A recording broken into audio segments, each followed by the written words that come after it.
like a figure from a scary fairy tale. "I hope not," Lori said.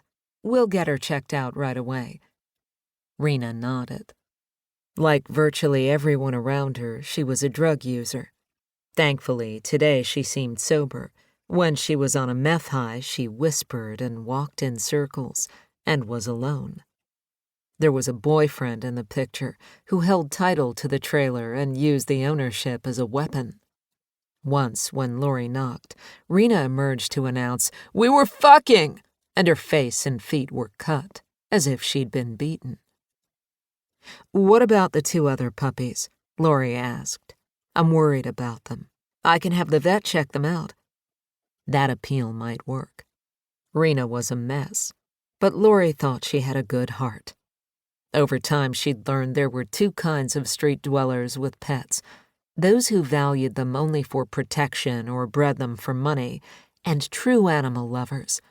Rena seemed the latter. Both her dogs had been strays, wandering hungry until she took them in. "No," Rena pointed at Luna, who nuzzled Lori in search of a pat. "Losing all her babies will freak her out." "Okay," Lori agreed. "Not today." It broke her heart to leave the puppies behind, but this wasn't the time to push. Her work in the area was a planned, strategic operation that could have an outsized impact on LA's pet overpopulation. None of the free-roaming animals on these blocks had ever been taken to a vet, vaccinated, or fixed, and they sickened, suffered, and reproduced accordingly. Look-alike sibling and half-sibling offspring were everywhere. In 1 week alone, 10 puppies had been found in trash heaps.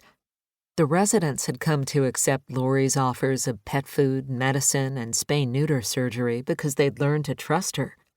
Nearly 30 years working in the grittiest reaches of LA had taught her that to get there, you had to go slow. You couldn't lecture or snatch animals and run. It was time for her to get out. Lori was very aware that 2 young men fiddling with a nearby RV kept looking her way. Maybe not surprisingly. A very slender, almost 6 foot tall, whiter-than-white 50-something woman with red hair was obviously, blazingly, an outsider. Even dressed in plain cargo pants and a fleece, she had a rough elegance. Her posture was perfect. She moved like a dancer. To be noticed was a danger. Powerful gangs ran the local drug trade, along with the underground gambling operations called tap-taps. Owe them, cross them, and you could end up dead. The blackened hulks of firebombed trailers sat on several blocks as a warning. The victim of the most recent attack was in the hospital with 3rd-degree burns. "Take care of yourself, Rena. We're off to the vet." "Keep her awake." "I will. I'll be back." That promise she could keep. The woman they called Dog Lady always came back, and she'd felt drawn to these streets ever since she first saw them. They reminded her of the time and place where she found her life's work, downtown LA in the late 1990s, its sidewalks and alleys full of homeless dogs and people.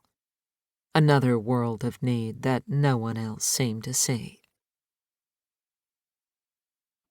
The story of the Dog Lady isn't the kind of standard pet tale that one usually encounters, one in which a photogenic dog or cat suffers, then is saved by a heroic human. That story has become so ubiquitous that we don't even consider its origins, much less notice what it leaves out or its effect on us. Lori's journey began at a pivotal moment for domestic animals. 2 overlapping and complementary movements were striving to upend more than 100 years of accepted policy and vastly improve conditions for pets. No Kill aimed to end the routine slaughter of unwanted dogs and cats in the nation's animal shelters. Rescue was a volunteer effort to find those same animals homes. To an extraordinary degree, both succeeded, in practice and in the wider culture.